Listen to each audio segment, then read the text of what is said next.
ஏன் தோல்வின்னு சொன்னா, அந்த யோசுவால திருப்புங்களேன். யோசுவால 7வது அதிகாரம் 3வது வசனம் வாசிங்க. கவனிங்க. யோசுவாவினிடத்தில் திரும்பி வந்து அவனை நோக்கி, இப்ப பாருங்களேன், ஜனங்கள் எல்லாரும் போக வேண்டியதில்லை சார், எல்லா மிலிட்டரியும் போக வேண்டியது இல்லைங்க. ஏறக்குறைய சும்மா 2000 பேரும் போய் தட்டி எரிஞ்சிட்டு வந்துடலாம். எப்படி சொல்றான் சொல்லுங்க? ஆமாமா சார், எல்லாத்தையும் தொந்தரவு பண்ணாதீங்க, நம்ம 4-5 பேர் போய் முடிச்சுட்டு வந்துடலாம் அப்படின்னு இவனுடைய கடந்த கால வெற்றியை டிபெண்ட் பண்றான்.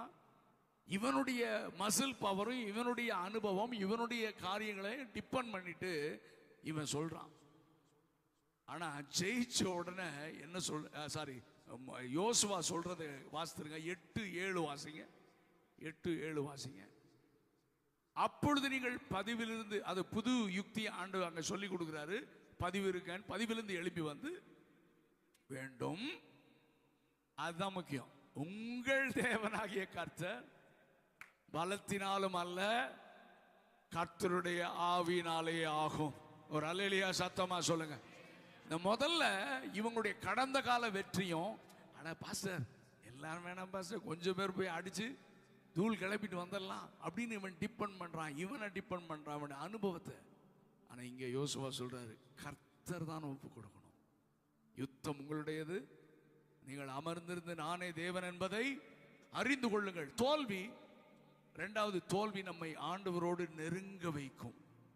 அதையும் அதிகமாக விளக்கல. அடுத்து தோல்வி நமக்குள்ளே மறைந்திருக்கிற பாவங்களை வெளியே கொண்டு வரும். சுய பரிசோதனை நாம் செய்யும் பொழுது அதுக்கு பெரிய பட்டியல் இருக்கு, நான் அதையெல்லாம் சொல்லலை. தோல்வி நமக்கு புதிய யுக்திகளை கற்றுக் கொடுக்கிறது. சின்ன தோல்வி வந்ததுனால எல்லாம் முடிஞ்சிருச்சுன்னு நினைக்காதீங்க. ஆமென். 8ஆம் அதிகாரத்தில் தோல்வி, 7ஆம் அதிகாரத்தில் தோல்வி, 8ஆம் அதிகாரத்தில் கர்த்தர் உன்னை கீர்த்தியும் புகழ்ச்சியுமாக வைக்கிறார். ஹல்லேலூயா. கடந்த கால வெற்றியையும் சார்ந்து கொள்ளக்கூடாது, கடந்த கால தோல்வியை நினைச்சோம் அந்த இடத்துல உட்கார்ந்து இருக்க கூடாது. இன்னைக்கு கர்த்தர் உனக்கு புதிய வெற்றியை தருவார். நாம் யுத்தம் பண்ண அழைக்கப்பட்டிருக்கிறோம். ஒரு அல்லேலூயா சத்தமா சொல்லுங்க. ஆமென். மோசே பாளையத்திலிருந்து இறங்கி வரும்போது அவர் கேட்கிறார், யார் கர்த்தருடைய பட்சத்தில் இருக்கிறார்கள்? 12 கோத்திரம், திரளான ஜனங்கள், எல்லாரும் அமைதியா இருக்காங்க. ஏன்னா அது வரைக்கும் டான்ஸ் ஆடிட்டு இருந்தான், அது வரைக்கும் சட்டையெல்லாம் கலட்டி நிர்வாணமா ஆடுறான். அவன் சொல்றான், இப்படித்தான் இருக்கணும், இதான் மகிமைன்றான். ஹலோ, இன்னைக்கு அப்படித்தான் நடக்குது. ஸோ ட்ரெஸ்ஸிங் சென்ஸ்ல எல்லாம் நம்ம we have to be very careful. நம்ம ஆவிக்குரியவர்களாக இருக்கணும். அதாவது இதுதான் போடணும் இதைத்தான் போடணும்னு சொல்றதுக்கு நான் வரல. பைபிள் சொல்லுது தேவ பக்தி உள்ள ஸ்திரீகளை போல. அதே தான் ஆண்களுக்கும், தேவ பக்தி உள்ள ஆண்களை போல. இதுதான் பைபிள், அவ்வளவுதான். நீ இப்படிதான் பண்ணணும் இதைத்தான் செய்யணும்னு அப்படியெல்லாம் கிடையாது. உன்னை பார்த்தா இவன் ஒரு காட்லி பர்சன்ற காரியம் மற்றவர்களுக்கு தெரியணும். அந்த மாதிரி நீ இரு. நிறைய பேர் இந்த இப்போ அதாவது நிறைய அந்த புதுமையா பண்றேன், அதை பண்றேன், இதை பண்றேன்னு 2-3 பேர் ஒரு டிஸ்கஷன் நான் பார்த்தேன் இந்த யூடியூப்ல, சோசியல் மீடியாவில். 2-3 பசங்க அவங்க ஊழியக்காரன்னு சொல்றாங்க, பட் நான் அப்படி சொல்றது இல்லை. அவங்க டிஸ்கஸ் பண்றாங்க. ஒருத்தர் சொல்றான், நம்ம ட்ரவுசர் போட்டு நம்ம பிரசங்கம் பண்ணக்கூடாதான்னு கேட்குறான் ஒரு பரிசுத்தவான். போட்டு பண்றான் ஒருத்தன். ஆனா அந்த 3 பேர்ல கேட்குறான், ஒரு தேவ மனிதன் அப்படின்னு சொல்றவன் சொல்றான், கர்த்தர் அதை அங்கீகரித்தால் நாம் ஒன்றும் செய்ய முடியாது. இவனெல்லாம் உயிரோட புதைச்சா என்ன? அப்பதான் சபை உருப்படும். இத பசங்க பாக்குறாங்க, அடாடாடாடா. கண்ணுக்குட்டி ஆராதனையில் அதுதான் நடந்துச்சு. ஒருத்தன் கழட்டினா அத்தனை பேர் கழட்டிட்டான், நிர்வாணமா ஆடிட்டு இருக்கான். மோசே வந்து பார்த்துட்டு அவருக்கு இருதயமே நின்று போயிரும் போல. எல்லாமே கெட்டானா, எல்லாருமே போயிட்டானா, நான் கொஞ்ச நேரம் போயிட்டு வரதுக்குள்ள சபையை பிசாசுக்கு எடுத்துட்டானான்னு கத்துறான். Who is on the Lord's side? அப்போ எல்லாரும் அமைதியா இருக்கும் போது ஒரு கோத்திரம் கையை உயர்த்துகிறார். நாங்க இவங்களோட தான் இருக்கோம், ஆனா காம்ப்ரமைஸ் பண்ண மாட்டோம், ஒத்து போக மாட்டோம், கற்றுக்கொண்டதில் நிலைத்திருப்போம். நாங்கள் ஆராதிக்கிற தேவன் யாருன்னு தெரியும், அவருடைய நாமத்தை கனமீனப்படுத்த விட மாட்டோம். பரிசுத்தத்துல காம்ப்ரமைஸ் பண்ண விட மாட்டோம். நவீன உபதேசங்கள் எங்களை தொட முடியாது. ஆமே, நாங்கள் பைபிளை ஃபாலோ பண்றோம். நாங்கள் ஆராதிக்கிற கர்த்தர் பரிசுத்தர். நான் பரிசுத்தராய் இருக்கிறது போல நீங்களும் எனக்கேற்ற பரிசுத்தம் உள்ளவர்களா இருங்கள் என்று கர்த்தர் எங்களை அழைத்திருக்கிறார். நாங்க அவரை ரிஃப்ளெக்ட் பண்ண அழைக்கப்பட்டிருக்கிறோம். பிசாசை ரிஃப்ளெக்ட் பண்ணல, நாங்கள் தேவனை ரிஃப்ளெக்ட் பண்ண அழைக்கப்பட்டிருக்கிறோம்னு ஒரு கூட்டம். எல்லா இடத்துலயும் கொஞ்சம் பேர் தான் இருப்பாங்க, கொஞ்சம் பேர் தான் இருப்பான். மோசேக்கு அப்பதான் உயிர் வந்துச்சு. மோசே சொல்றாரு, வாங்க வாங்க வாங்க, உங்ககிட்ட என்ன இருக்கு? பட்டயம் இருக்கா? ஆமா பட்டயம் இருக்கு, எடு. என்ன செய்யணும்? உள்ள போ. சர்ச்சுக்குள்ள எங்க போகணும் சொல்லுங்க? காலையில நான் சொன்ன மாதிரி தாவீதுடைய முதல் ஓட்டம் எங்க இருந்தது? சபைக்குள்ள இருந்துச்சு. சபைக்குள்ள ஓடுறா. என்ன செய்யணும்? பட்டயத்தை எடுத்துட்டு சபைக்குள்ள. ஆமா, முன்னால உங்க அண்ணன் வருவான், வெட்டு. ஹலோ, உன் அக்கா வருவா, சொல்லுங்க, என் பயமா இருக்கா? உன் அம்மா வருவா, வெட்டு. எல்லாத்தையும் வெட்டு, பார்க்கிறவன் எல்லாம் வெட்டு. அன்னைக்கு பைபிள் சொல்லுகிறது 3000 பேர் விழுந்தார்கள். இதை நான் தியானிக்கும் போதே கர்த்தர் எனக்கு பெந்தெகோஸ்து நாளை எனக்கு காண்பித்தார். இன்னைக்கு நமக்கு மாம்சத்தோட ரத்தத்தோட போராட்டம் அல்ல. இன்னைக்கு நம்ம அந்த பட்டயத்தை எடுக்கிறது இல்ல, இப்ப இந்த பட்டயத்தை நம்ம எடுத்திருக்கோம். இருபுறமும் கருக்குள்ள ஆவியின் பட்டயம். ஆமென். பேதுரு எடுத்து இந்த பட்டயத்தை எடுத்து வளைச்சு யுத்தம் பண்றான் பாருங்க.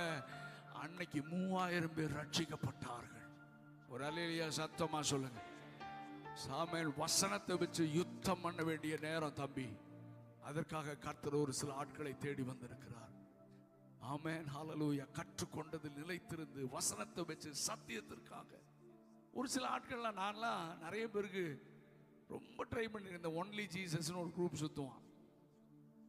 ஒரு நாள் ஒரு திண்டுக்கல்ல ஒருத்தன் எனக்கு ஃபோன் பண்ணான். ஃபோன் பண்ணி நான் அந்த 5வது வால்யூம் ரிலீஸ் பண்ணும்போது, அவன், பிரதர் உங்க பாட்டெல்லாம் சூப்பரா இருப்பது, எல்லா பாட்டிலையும் நீங்க இயேசுவை உயர்த்துறீங்க, இயேசுவை மகிமைப்படுத்துறீங்க. நான் பரவாயில்லையே, எவ்வளவு நல்ல பிலீவர் அப்படின்னு சொன்ன. நீங்க நம்பாள் தானேன்றான். அடா பாவி, நம்பாள்னா நிறைய அர்த்தம் இருக்க கிறிஸ்தவத்துல. என்னடா நம்பாள், என்னடா நீங்க ஜீசஸ் ஒன்லி தான்றான், நம்மள சேர்க்கிறான் பாருங்க. நான் அவனுக்கு அப்புறம் கிளாஸ் எடுத்தேன். இந்த எகோவா விட்னஸ்ல நிறைய பேர் மாட்டியிருப்பான். எல்லாம் அந்தி கிறிஸ்துவின் ஆவி. நான் ஒரு வாலிபனுக்கு கிட்டத்தட்ட ஒரு மாசம் நான் பைபிள் ஸ்டடி எடுத்தேன்.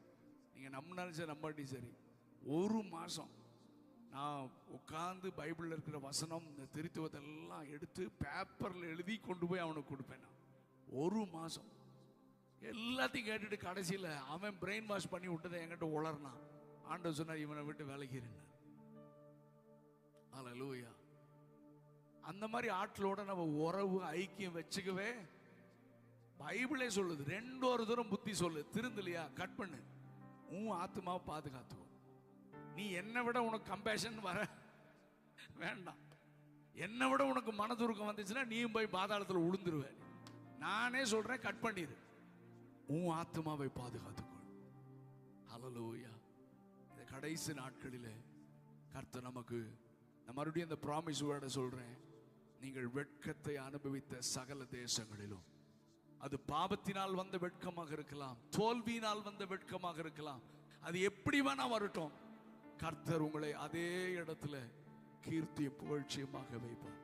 எப்ப நடக்கும்னா, நீ ஆண்டவரிடத்துல வரும்பொழுது, உன் லைஃபை சரண்டர் பண்ணும்போது.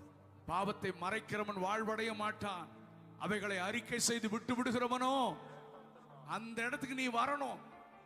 வந்தேனா நீ வெட்கப்பட்ட சகல தேசங்களிலும் உன்னை கீர்த்தியும் புகழ்ச்சியுமாக கர்த்தர் வைப்பார். எல்லாரும் கண்களை மூடலாமா? கண்களை மூடி ஜெபம் பண்ணலாம். அநேக காரியங்களை பரிசுத்த ஆவியானவர் நம்மோடு கூட பேசிக்கொண்டே இருக்கிறார். எல்லாரும் ரொம்ப நேரம் உட்கார்ந்துருக்கோம். எழுந்து நிற்க முடிந்தால் எழுந்து நின்று ஆமீன் ஒரு ஆழமான தீர்மானம் எடுங்க. பிசாசு பெரிய கூட்டத்தை அவன் வஞ்சிக்கிற ஆவி. சமீபத்தில் நான் ஒரு பிரசங்கத்தை ஆண்டவர் கொடுத்துட்டே இருக்கிறார். வஞ்சிக்கிற உபதேசங்களை குறித்து நான் பேசணும் சபைகளுக்குன்னு சொல்லி ஆண்டவர் என்னை பாரப்படுத்திட்டே இருக்கிறார். ஆமீன். தெரியவே தெரியாது கடைசி வரைக்கும். நம்ம நம்பி பின்னால போயிருவோம். இல்ல, ஆவியானவர் உள்ள இருக்காரு. இது கரெக்ட், இது வழி, இதில் நடவுங்கள் என்கிற சத்தம் உங்க காதுல கேட்கும். ஆமீன். கர்த்தர் உங்களை நடத்துவார். இல்ல இது நான் என்னுடைய காரியம் அல்ல, இதில் ஏமாந்து போயிடாதுன்னு கர்த்தர் பேசுவார். இந்த கடைசி நாட்களிலே கர்த்தர் சீக்கிரமாக வரப்போகிறார். அவன் பார்க்கிறான் எவ்வளவு தூரம் நம்ம கொண்டு போக முடியுமோ கொண்டு போலான்னு பிசாசு பயங்கரமா கிரியை செய்து கொண்டிருக்கிறான்.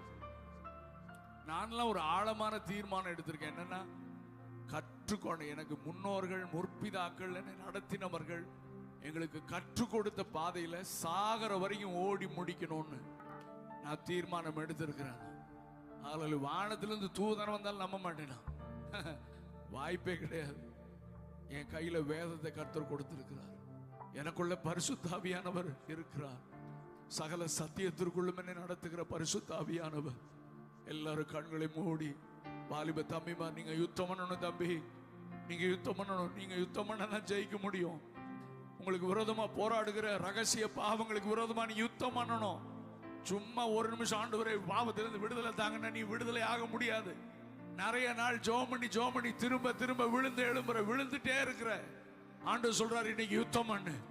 உன் சத்துருக்களை உன் காலுக்கு கீழே கொண்டு வருவதற்கு நான் உனக்கு கிருபை தருவேனா.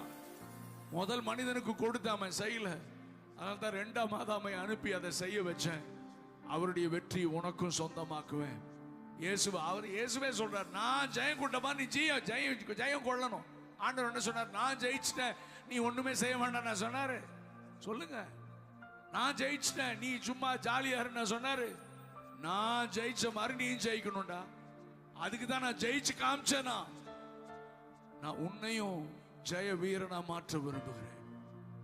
ஜெய வீரனாக, வீராங்கனையாக, ஜென்ம குணங்களை காலுக்கு கீழே கொண்டு வாங்க.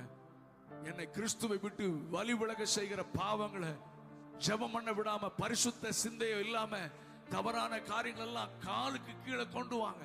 பிசாச காலின் கீழே மிதித்தார், அவரை போல நாமும் மிதித்து தொடர்ந்து ஆண்டவருக்காக வாழ அர்ப்பணிக்கலாமா? எல்லாரும்